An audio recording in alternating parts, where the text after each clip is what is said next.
Hello hi നമസ്കാരം. നമ്മുടെ പുതിയൊരു വീഡിയോയിലേക്ക് എല്ലാവർക്കും സ്വാഗതം. അപ്പോൾ ഞാൻ സാധാ വീട്ടമ്മയാണ്.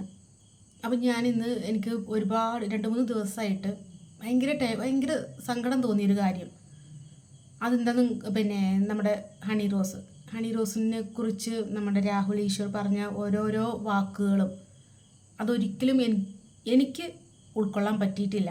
പറ്റുന്നവരുണ്ടാവാം. ഒരുപാട് സ്ത്രീകൾ രാഹുൽ ഈശ്വറെ സപ്പോർട്ട് ചെയ്ത് ഒരുപാട് സ്ത്രീകൾ സംസാരിച്ചിട്ടുണ്ട്. പക്ഷേ എന്നെ സംബന്ധിച്ച് എനിക്കത് തീരെ ഇഷ്ടപ്പെട്ടിട്ടില്ല. കാരണം മുട്ടും കൈ ഇല്ലാത്തവൻ ചെറുവിരലില്ലാത്തവനെ കളിയാക്കുക എന്ന രീതിയിലാണ് രാഹുൽ ഈശ്വർ നമ്മുടെ ഹണി റോസിനെ കളിയാക്കിക്കൊണ്ടിരിക്കുന്നത്. ഇപ്പോൾ രാഹുൽ ഈശ്വർ പറയുന്ന മാന്യമായ വസ്ത്രം ധരിച്ച് വന്നില്ലെങ്കിൽ അല്ലെങ്കിൽ അത് ആ രീതിയിൽ കാണുമ്പോൾ രാഹുൽ ഈശ്വർ അദ്ദേഹത്തിനെ പോലുള്ള ആളുകൾക്ക് അല്ലെങ്കിൽ അദ്ദേഹത്തിന് വികാരം തോന്നും എന്നാണ് പറഞ്ഞത്. അതിനോട് എനിക്ക് ഒട്ടും യോജിക്കാൻ കഴിയുന്നില്ല. കാരണം അങ്ങനെ ഒരിക്കലും ഇത്രയ്ക്കും വിവരവും വിദ്യാഭ്യാസം ഉള്ള ഒരു അഡ്വക്കേറ്റായ അദ്ദേഹം ഒരിക്കലും ഇങ്ങനത്തെ ഒരു സംസാരം പാടില്ലാത്തതാണ്. അതല്ല, ഇങ്ങനെ സംസാരിക്കണം എന്നുണ്ടെങ്കിൽ അദ്ദേഹം 100% അദ്ദേഹം പെർഫെക്റ്റ് ആവണം. വർഷങ്ങൾക്ക് മുമ്പ് നമ്മുടെ സ്വന്തം മലയാളി ഹൗസ് വന്നിട്ടുണ്ടായിരുന്നു. ഞാൻ അതിൽ മിക്ക എപ്പിസോഡും ഒരുവിധം എപ്പിസോഡൊക്കെ ഞാൻ കുത്തിയിരുന്ന് കണ്ടിട്ടുണ്ടായിരുന്നു. അത് നീനാക്കുറുപ്പ്, തിങ്കൾ, അതേപോലെ നമ്മുടെ പ്രദീപ് സാർ, അങ്ങനെ ഒരുപാട് ആളുകൾ അതിൽ വന്നിട്ടുണ്ടായിരുന്നു. അതിലൊരു ആളായിരുന്നു നമ്മുടെ രാഹുൽ ഈശ്വർ. അതിൽ ആ സമയത്ത് ആ ഷോ കണ്ടവർക്കറിയാം അതിലെന്താണ് രാഹുൽ ഈശ്വർ ചെയ്തു വെച്ചേക്കുന്നതെന്ന്. അതിൽ എന്താണ് ഇപ്പോൾ രാഹുൽ ഈശ്വർ പറഞ്ഞ പോലെ ഈ മാന്യമായ വസ്ത്രം ധരിക്കുക, ഹണി റോസ് എന്ത് മെസ്സേജാണ് കൊടുക്കുന്നത്? ചെറിയ കുട്ടികളത് കാണുന്നതല്ലേ? അന്ന് ഈ മലയാളി ഹൗസ് വന്നപ്പോഴും ഈ കുട്ടികളൊക്കെ ഈ വീഡിയോ കണ്ടുകൊണ്ടിരുന്നത് തന്നെയാണ്. അന്ന് ഇതേപോലെ ഒരു കുട്ടി വേറൊരു പെൺകുട്ടീൻ്റെ പുറകെ തന്നെയായിരുന്നു. ഞാനത് ആ എപ്പിസോഡ് കണ്ടിട്ടുണ്ട്. ഞങ്ങളെല്ലാവരും അത് അഭിപ്രായം പറഞ്ഞിട്ടുണ്ട്. ഒരു പ്രേക്ഷക എന്ന നിലയ്ക്ക് നമുക്ക് കാണാൻ വേണ്ടിയിട്ടുള്ളതല്ലേ, നമുക്ക് എന്തായാലും അഭിപ്രായം പറയാമല്ലോ. അന്ന് അതുപോലെ ആ കുട്ടി കരഞ്ഞ ഒരുപാട് വീഡിയോസ് ഉണ്ട്. ആ കുട്ടിക്ക് സൗന്ദര്യം ഒരു ശാപമായി പോയി എന്നൊക്കെ പറഞ്ഞ് കരഞ്ഞ വീഡിയോസ് ഉണ്ട്. അത് പോരാതെ അത് ശരിക്കും ഞങ്ങളൊക്കെ അന്ന് പറഞ്ഞിട്ടുണ്ടായിരുന്നത് ആ ഷോ കഴിഞ്ഞ് ഇറങ്ങുമ്പോഴേക്കും അവർ ആ വൈഫിനെ ഉപേക്ഷിക്കും എന്നൊക്കെ വരെ പറഞ്ഞ സംഭവങ്ങൾ ഉണ്ടായിട്ടുണ്ടായിരുന്നു. കാരണം ഇപ്പം ഇവർ പറയുന്ന പോലെ, രാഹുൽ ഈശ്വർ പറയുന്ന പോലെ മെസ്സേജ് കുട്ടികൾക്ക് എന്താണ് ഈ ഹണി റോസ് ഒന്ന് ഉദ്ഘാടനം ചെയ്യുമ്പോൾ എന്താണ് മെസ്സേജ് കൊടുക്കുന്നത് വെച്ചാൽ, അന്ന് മലയാളി ഹൗസിൽ വന്നിട്ട് രാഹുൽ ഈശ്വർ എന്ത് മെസ്സേജാണ് കൊടുത്തതെന്ന് ഞങ്ങൾക്ക് മനസ്സിലാവുന്നില്ല. കല്യാണം കഴിഞ്ഞ ഒരു പുരുഷൻ അതിൽ കയറിയാൽ അതിൻ്റെ മാന്യത കാണിക്കേണ്ടതുണ്ട്. അത് കൊച്ചു കുട്ടികൾ വരെ കാണുന്നതല്ലേ. അപ്പോൾ അത് കൊച്ചു കുട്ടികൾ എന്താ മനസ്സിലാക്കുക? അവരാരും കാണുന്നില്ല, അവർ വേറെ വീടുകളിൽ അവരാകുമ്പോൾ അവർക്ക് ഇഷ്ടത്തിനനുസരിച്ച് നടക്കാം എന്നാണോ കുട്ടികൾ രാഹുൽ ഈശ്വറിൽ നിന്ന് പഠിച്ചത്? ഇന്നലെ അതുപോലെ ഞാൻ രാഹുൽ ഈശ്വറിൻ്റെ ഭാര്യ ദീപയുടെ ഒരു ഇൻ്റർവ്യൂ കണ്ടു. അതിൽ ആ അവതാരകൻ ചോദിക്കുന്നുണ്ട് മലയാളി ഹൗസ് എന്ന്. അപ്പോൾ അവർ പറയുന്നത്, ഞാൻ മറക്കാൻ ശ്രമിക്കുന്ന ഒരു വാക്കാണ് മലയാളി ഹൗസ്, പക്ഷേ അത് പിന്നെയും മനസ്സിലേക്ക് വരും. അപ്പോൾ അവർക്ക് പോലും അത് എത്രത്തോളം മനസ്സിൽ തട്ടിയിട്ടുണ്ട് എന്നുള്ളത് തെളിവ്. കാരണം ഇത്രയും വർഷമായിട്ടും അവർ മറക്കാൻ ശ്രമിക്കുമ്പോഴും പിന്നെയും വരുന്നൊരു വാക്കാണ് മലയാളി ഹൗസ് എന്നവർ പറയുമ്പോൾ അതിനുശേഷം അവർ തന്നെ പറയുകയുണ്ടായി, അത്രയ്ക്കും ക്ലോസ് ആയിട്ടുള്ള ഫ്രണ്ട്സും റിലേറ്റീവ്സും അങ്ങനെയൊക്കെ പറഞ്ഞിട്ടുണ്ടായിരുന്നു, തീയില്ലാതെ പുകയുണ്ടാവില്ലല്ലോ, അപ്പോൾ എന്തെങ്കിലും പ്രശ്നം ഉണ്ടാവും, അല്ലെങ്കിൽ ഡിവോഴ്സ്, അങ്ങനത്തെ പ്രശ്നങ്ങളൊക്കെ റിലേറ്റീവ്സ് വരെ പറഞ്ഞിട്ടുണ്ടായിരുന്നു ദീപ ഒരു ഇൻ്റർവ്യൂവിൽ പറയുകയുണ്ടായി. ഞാനത് ഇന്നലെ കണ്ട വീഡിയോ ആണ്. 5 മാസം മുന്നേ ചെയ്തൊരു വീഡിയോ ആയിരുന്നു. മലയാളി ഹൗസിൽ കിടന്ന് അത്രയും മെഴുകിയ രാഹുൽ ഈശ്വറിന് ഹണി റോസിന് കുറ്റം പറയാൻ എന്താണ് അവകാശമുള്ളത്? പിന്നെ രാഹുൽ ഈശ്വർ പറഞ്ഞത്, മാന്യമായ വസ്ത്രം ധരിച്ചിട്ടില്ല എന്നുണ്ടെങ്കിൽ അവരെ കാണുമ്പോൾ, ഒരു കൈ കാണുമ്പോഴോ ഒരു വയറ് കാണുമ്പോൾ വികാരം വരുന്നുണ്ട്. കടത്തിനെ കിടന്നുറങ്ങുന്ന 3 വയസ്സുള്ള പിഞ്ചു കുഞ്ഞുങ്ങളെ എടുത്തുകൊണ്ട് അവർ എന്ത് തരത്തിലുള്ള വസ്ത്രം ധരിച്ചിട്ടാണ്? അതെന്താ രാഹുൽ ഈശ്വർ ഓർക്കാത്തത്? നമ്മുടെ എല്ലാവരും പ്രിയപ്പെട്ട സൗമ്യ, അവൾ ഏത് തരം ഡ്രസ്സ് ഇട്ടിട്ടാണ് അവൾക്ക് അപകടം സംഭവിച്ചത്? അവൾ ഇതുപോലെ ഡ്രസ്സ് ധരിച്ചിട്ടാണ് അവൾക്ക് അപകടം സംഭവിച്ചത്? ഒരിക്കലുമല്ല. പൊതുവെ എന്ത് വന്ന് സംഭവിച്ചാലും പണ്ടുള്ളവർ പറയുന്ന പോലെ മുള്ളു വന്ന് ഇലയിൽ വീണാലും ഇല പോയി മുള്ളി വീണാലും ഇലയ്ക്കാ കേടെന്ന് പറഞ്ഞ പോലെ എന്ത് സംഭവിച്ചാലും പെണ്ണുങ്ങളെ മാത്രം കുറ്റം പറയാനായിട്ട് കുറേ ആളുകളുണ്ട്.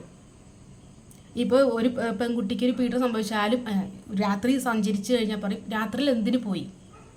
എന്താ ഒരു പെൺകുട്ടിക്ക് എന്താ രാത്രി പോയിക്കൂടെ? നിങ്ങളെപ്പോലെയുള്ള അതായത് ഇപ്പോൾ പറഞ്ഞല്ലോ കണ്ടു കഴിഞ്ഞാൽ അങ്ങനെയുള്ള മാനസിക ദുഷിച്ച ചിന്തയുള്ള നിങ്ങളെപ്പോലെയുള്ള മനുഷ്യന്മാരുള്ള ഈ സ്ഥലങ്ങളിലാണ് പെൺകുട്ടികൾക്ക് രാത്രി പോകാൻ പറ്റും. നിങ്ങളെ പേടിച്ചുകൊണ്ട് മാത്രമാണ് രാത്രി പോകാൻ പറ്റാത്തത്. മൃഗങ്ങളെപ്പോലും, സത്യം പറഞ്ഞാൽ മൃഗങ്ങളെപ്പോലും ഇത്രയും പേടിക്കേണ്ട ആവശ്യമില്ല. നിങ്ങളുടെ അത്രയും ദുഷിച്ച മനസ്സുള്ള ആളുകളെ മാത്രം പേടിച്ചാൽ മതി. പിന്നെ 10,000 രൂപേൻ്റെ ഉള്ളിൽ കിട്ടുന്ന ഒരു മൊബൈലും 100-200 റീചാർജും ചെയ്ത് കഴിഞ്ഞാൽ ഈ ഭൂലോകം മൊത്തം കിട്ടുന്ന നമ്മുടെ മൊബൈലുണ്ട്. കൊച്ചു കുട്ടികളുടെ കയ്യിൽ വരെ ഇപ്പോൾ അതാണ്. ജസ്റ്റ് ഒന്ന് ടൈപ്പ് ചെയ്താൽ കിട്ടാവുന്നതായിട്ട് ഈ ലോകത്തൊന്നുമില്ല. മൊബൈലിലെല്ലാം നമുക്ക് പിന്നെ എന്ത് വേണമെങ്കിലും കിട്ടാവുന്ന ഒരു രീതിയിലുള്ള സജ്ജീകരണം ഇപ്പോൾ ഉണ്ട്. അതിൻ്റെ ഇടയ്ക്ക് നമ്മുടെ ഹണി റോസിൻ്റെ ഒരു സാരിയോ അല്ലെങ്കിൽ ഒരു കയ്യോ ഒരു അതൊന്നും അതിനൊരു ഇഷ്യൂ അല്ല. പിന്നീട് രാഹുൽ ഈശ്വറിനോട് ഒരു കാര്യം കൂടി ചോദിക്കാനുണ്ട്. എന്താണെന്ന് വെച്ചാൽ നമ്മൾ ഈ ഒരു മൊബൈല് കുട്ടികളുടെ ഒപ്പം ഇരുന്ന് പോലും കാണാൻ പറ്റാത്ത മൊബൈലാണിപ്പം. കാരണം അതിൽ ഏതായാലും FB അല്ലെങ്കിൽ ഇൻസ്റ്റ ഏതെടുത്താലും അതിൽ വളകട്ടെ എന്തെല്ലാം വീഡിയോസ് വരുന്നു. അതിലും വലുതാണോ ഹണി റോസിൻ്റെ ഒരു സാരിയോ അല്ലെങ്കിൽ ഒരു ചുരിദാറോ അല്ലെങ്കിൽ എന്തായിക്കോട്ടെ, ഏത് തരത്തിലുള്ള ഡ്രസ്സായിക്കോട്ടെ, അതിലും വലുതൊന്നും അല്ല ഹണി റോസിൻ്റെ ഡ്രസ്സ്.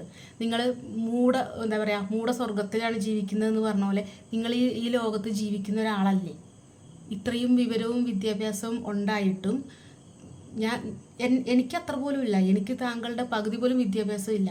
പക്ഷേ ഇത്രയ്ക്ക് വിവരം ഇല്ലാത്ത ഒരാളായിട്ട് നിങ്ങൾ സംസാരിക്കുന്ന കാണുമ്പോൾ വളരെയധികം പുച്ഛം തോന്നുന്നു താങ്കളോട്. അതുപോലെ മാന്യമായ വസ്ത്രം ധരിക്കാത്തത് കൊണ്ട് ബോച്ച അങ്ങനെ സംസാരിക്കുന്നത്, അതായത് നെഗറ്റീവ് കമൻ്റ് ഇട്ട് അങ്ങനെ സംസാരിക്കുന്നത്, അതിലെന്തെങ്കിലും ന്യായമുണ്ടോ? ഒരിക്കലുമില്ല. അത് എല്ലാവർക്കും അതായത് രാഹുൽ ഈശ്വറിനെ സപ്പോർട്ട് ചെയ്യുന്ന എല്ലാവർക്കും അറിയാം. ഭക്ഷണ സാധനങ്ങളായ പഴംപൊരിയും ഉഴുന്നുവടയും വെച്ചിട്ട് വരെ അദ്ദേഹം നെഗറ്റീവ് കമൻറ്റ് പറയുന്നത് നമ്മളെല്ലാവരും കേട്ടതാണ്. അത് ഓക്കെ. പക്ഷേ ഒരു സ്ത്രീയെ വെച്ചിട്ട് അത് പറഞ്ഞ ശേഷം പിന്നീടും അത് അങ്ങനെ ഒരു സ്ത്രീക്ക് ഒരിക്കലും താങ്ങാൻ കഴിയുന്ന രീതിയിലുള്ള സൈബർ ആക്രമണം അല്ല ഹണി റോസിന് ഉണ്ടായിട്ടുള്ളത്. രാഹുൽ ഈശ്വർ പറഞ്ഞ പോലെ രാഹുൽ ഈശ്വർ പറയുന്ന ഓരോ അഭിപ്രായത്തിൻ്റെ താഴെ വരുന്ന കമൻറ്റ് നോക്കൂ എന്ന് പറഞ്ഞു. കമൻറ്റ് നോക്കിയിട്ട് എന്താണ് കാര്യം? ഇപ്പം എനിക്കൊരു യൂട്യൂബ് ചാനലുണ്ട്. ഞാനൊരു ലൈവിൽ ഒരു 8 മണിയൊക്കെ ആകുമ്പോൾ, ഞാനിപ്പോൾ കുറേ കാലമായി ലൈവ് വന്നിട്ട്, ഒരു ലൈവിൽ വന്നാൽ ഓരോ ആളുകൾ പറയുന്ന കമൻറ്റ് കേൾക്കണം. വൃത്തികെട്ട കമൻറ്റുകൾ വരും. അത് കാണിക്കുമോ, ഇത് എന്ത് കാര്യത്തിന്? അങ്ങനെ വെറുതെ മെസ്സേജ്, ശരിക്കും വെറുതെ ഓരോരുത്തർ ഓരോ ഇഷ്ടമില്ലാത്ത രീതിയിൽ മെസ്സേജ് അയക്കും. നമുക്ക് ആ സമയത്ത് നമ്മൾ എന്ത് ചെയ്യണം എന്നറിയില്ല. കാരണം നമ്മൾ അറിയുന്നവർ വരെ ചിലപ്പോൾ ലൈവിലുണ്ടാവും. ആ ലൈവിലുണ്ടായി നമ്മൾ സംസാരിച്ചുകൊണ്ടിരിക്കുന്ന സമയത്ത് ഇങ്ങനത്തെ ഒരു വൃത്തിയായിട്ട കമൻറ്റ് വരുമ്പം നമ്മൾ ആകെ പതറിപ്പോവും. അത് ഞാൻ ഇതുപോലെ ഡ്രസ്സ് ഇട്ടിട്ടാണോ? ഓരോ വീഡിയോയ്ക്ക് വരുന്ന കമൻറ്റ് വായിച്ചിട്ടൊന്നും ഒരിക്കലും ഒരാളെയും സോഷ്യൽ വോട്ടിങ് ചെയ്യാൻ പറ്റില്ല. കാരണം ഇപ്പോൾ FBയിലാണെങ്കിലും മാന്യമായ വസ്ത്രം ധരിച്ചിട്ട് നിൽക്കുന്ന ഒരു സ്ത്രീ ആണെങ്കിൽ പോലും, മാന്യമായിട്ട് സാരിയോ ഒക്കെ ധരിച്ച് നിൽക്കുന്ന സ്ത്രീ ആണെങ്കിൽ പോലും ബാഡ് കമൻറ്റ് ഇടുന്ന ആളുകളില്ലേ? ഇതിനായിട്ടിരിക്കുന്ന കുറേ ആളുകളുണ്ട്, ഒരുപാട് ആൾക്കാർ. അവർക്ക് ബാഡ് കമൻറ്റ് ഇടുന്നത് ഒരു രസമാണ് തോന്നുന്നു. എന്ത് വന്നാലും അവരത് ഇട്ടുകൊണ്ടേയിരിക്കും. ചിലപ്പോൾ രാഹുൽ ഈശ്വർ ബിസി ആയതുകൊണ്ട് മറ്റുള്ള വീഡിയോസിൻ്റെ കമൻറ്റൊന്നും വായിക്കാൻ സമയമില്ലാത്തത് കൊണ്ടാണോ എന്താണെന്ന് അറിയില്ല. ചിലപ്പോൾ അതായിരിക്കും. അതെ, എന്തായാലും ഹണി റോസിൻ്റെ ഡ്രസ് കോഡൊന്നും രാഹുൽ ഈശ്വർ അല്ല തീരുമാനിക്കുന്നത്. അതുപോലെ ഒരു പെണ്ണുങ്ങളുടെ ഡ്രസ് കോഡും രാഹുൽ ഈശ്വർ അല്ല തീരുമാനിക്കുന്നത്. രാഹുൽ ഈശ്വറിന് തീരുമാനിക്കാം താങ്കൾ ഏത് ഡ്രസ്സ് ഇടണം, താങ്കൾ എവിടെ പോകണം, താങ്കൾ എന്ത് ഫുഡ് കഴിക്കണം എന്നൊക്കെ താങ്കൾക്ക് തീരുമാനിക്കാം.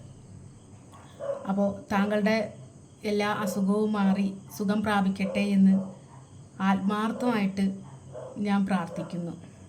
അപ്പോൾ ഇത്രയേ ഉള്ളൂ എൻ്റെ വീഡിയോ. ഞാനിത് വ്യൂസ് കൂട്ടാൻ വേണ്ടിയിട്ടോ സബ്സ്ക്രൈബേഴ്സിനെ കൂട്ടാൻ വേണ്ടിയിട്ടോ ഒന്നും എടുത്തൊരു വീഡിയോ അല്ല.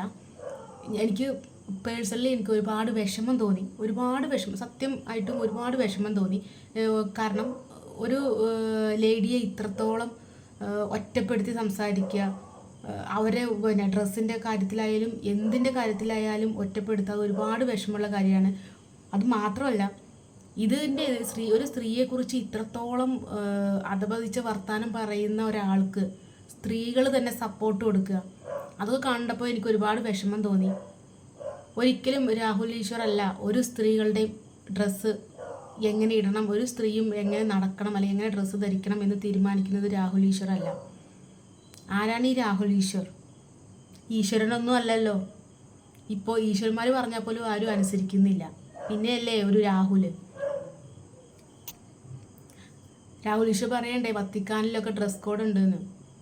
ഓരോ ആരാധനാലയങ്ങൾ എടുത്താൽ അത് ഇന്ന മതം എന്നില്ല, ഏതായാലും ഇപ്പം ഹിന്ദു ആയാലും മുസ്ലിം ആയാലും ക്രിസ്ത്യൻ ആയാലും അവിടെയൊക്കെ എല്ലാം നല്ല ഹിന്ദു മതത്തിലാണ് ഈ കാവ്യ വസ്ത്രം, മറ്റതെല്ലാം പെർഫെക്റ്റാണ് വസ്ത്രധാരണം. പക്ഷെ അവിടെ ഒന്നും പീഡനം നടക്കുന്നതോ അങ്ങനെയുള്ള കാര്യങ്ങളൊന്നും താങ്കൾ അറിഞ്ഞിട്ടില്ല എന്ന് ഞാൻ വിശ്വസിക്കുന്നില്ല. ഒരാളെ നമ്മൾ ടാർഗറ്റ് ചെയ്ത് അവരെ മാത്രം ഫോക്കസ് ചെയ്ത് കുറ്റം പറയാൻ വെറുതെ ഓരോ കാരണങ്ങൾ കണ്ടെത്തി അതിനെ പിന്നെ മോഡിഫൈ ചെയ്ത് പറയുന്ന പോലെയാണ് എനിക്ക് ഫീൽ ചെയ്തത്.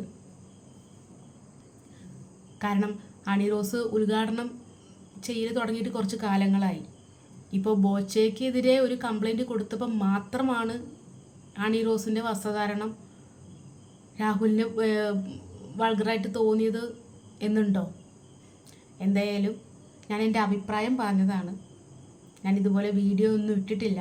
ഞാൻ പറഞ്ഞതിൽ എന്തെങ്കിലും ഞാൻ എൻ്റെ അഭിപ്രായം തെറ്റെന്ന് ഞാൻ പറയുന്നില്ല. ഞാൻ എൻ്റെ അഭിപ്രായം ഞാൻ എന്തായാലും ഫുൾ സപ്പോർട്ട് ഹണിക്ക് കൊടുക്കുന്നു.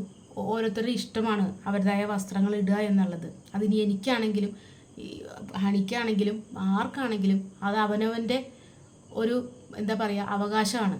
അതിലാർക്കും കൈകടത്താൻ അധികാരമില്ല, ഒരു ഈശ്വരനും ഇല്ല. അപ്പോൾ ഇത്രയേ ഉള്ളൂ എൻ്റെ video. Okay, Tata, bye bye.